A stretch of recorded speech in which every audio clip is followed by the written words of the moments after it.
Coming up on Mountain News this morning, the search for a Perry County man accused of murder is over. And one Eagle Scout crafted a sign by hand that stands as a tribute to an officer that will never be forgotten. Plus, a Lexington missionary paid a visit to Harlan County to help coal miners affected by the Black Jewel bankruptcy to pay their bills. Dedicated to Eastern and Southern Kentucky, this is WYMT Mountain News This Morning. Good morning. It is 4:59 on Tuesday, July the 16th. I'm Will Puckett. Thank you for tuning in to Mountain News this morning.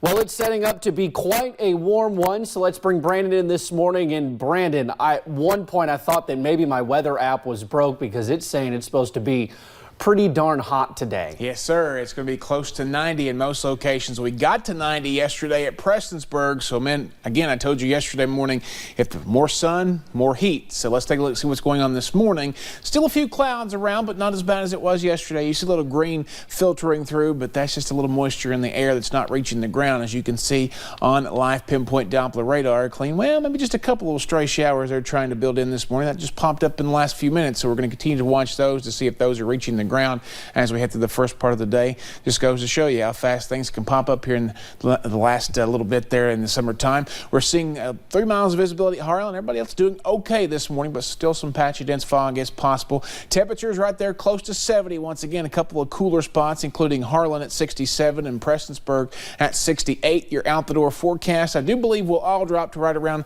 69 as we head into the first part of your day at around 7 o'clock, and then temperatures soar into the upper 80s and close to 90. The rest of that forecast is on the way in just a few minutes. Will? All righty, Brandon, thank you. Well, we are still waiting to hear when a Perry County murder suspect will appear in court. Police arrested Anthony Lewis Monday morning. They charged him with murder after a woman was found beaten to death at the Bobby Davis Park Sunday. That woman was 37-year-old Marlena Holland from Perry County. Those with the Hope House, a homeless shelter here in Hazard, say Marlena Holland stayed there when she fell on hard times. People who knew her say they liked her laugh.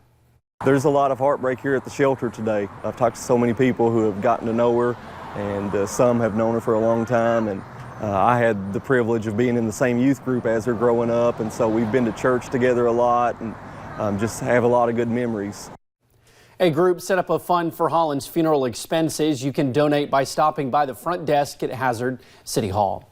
Well, we dug deeper into Lewis's criminal past, telling you yesterday about his convictions in the 1990s. He received a hefty 50-year sentence, but got out of prison on parole in 2017. Just a few months later, police say Lewis raped and robbed someone. He was set to go on trial in that Leslie County case in just a couple of days. He could have actually been in jail this weekend. However, a judge approved his release on his own recognizance. As for conditions of his release, he needed to show up for any scheduled hearings, not be in possession of guns or knives, and commit no crimes. The judge revoked Lewis's bond Monday morning. Now, yesterday, investigators released new information in Savannah Spurlock's murder case. The Richmond mother went missing more than 6 months ago. Late last week, investigators found her body and arrested David Sparks. On Monday, police testified Spurlock was found in a shallow grave, wrapped in a rug and garbage bag around her feet, bound. A judge sent Sparks' case to a grand jury. A memorial fund for an officer that will never be forgotten. Eagle Scout Jacob Franton handmade a sign in honor of fallen Pikeville police officer Scotty Hamilton. His hard work was shown off Monday night at the dedication. He put over 300 hours of work into the sign. It includes an image of him, his badge, and of course his end of watch date. Franton knew he wanted this to be his Eagle Scout project after Hamilton's funeral.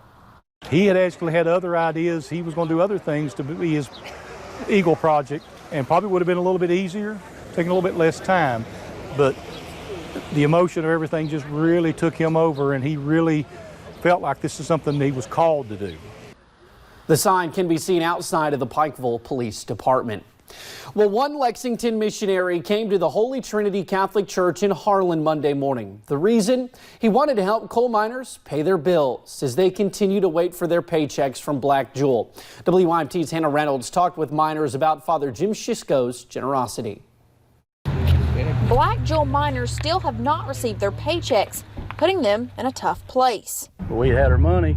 we could pay everything. We can't do that because we haven't been paid. An evangelist from Lexington got word of the Black Jewel bankruptcy from parish members. This brought him to the Holy Trinity Catholic Church in Harlan Monday. I was excited because, you know, I'm going to have my electric still on, you know, and that's a big deal. More than 200 miners went to the church with their latest utility bill, bills they could not pay. Immediately, I just put out on Twitter and Facebook saying I'm just going to take care of whatever type of utility bill I can. While Father Jim Sitchko's generosity surpassed his budget, it did not stop him from blessing as many miners as he could. He saved a special gift for the last miner. So as our last miner, I believe last shall be first. So you get $100. You get your utility paid this month, and then I'm paying your utilities for the next year. Father Sitchko's generosity totaled more than $20,000 in just 2 hours. And I bet one day in their lives they'll assist me, or better yet, I hope that they will pay it forward when they recoup what they're due.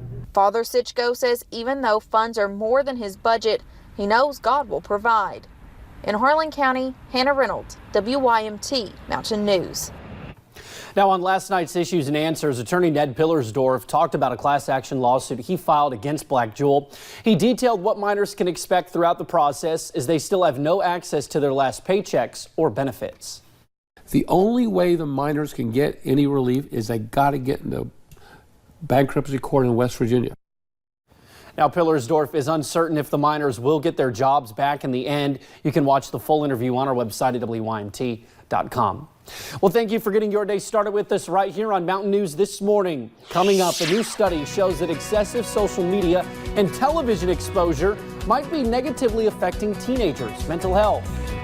It's not a bad start to the day, but the heat is going to crank up quickly, and you know what that brings with it? Those pesky chances for scattered showers and storms. I'll have the latest forecast in about 3 minutes.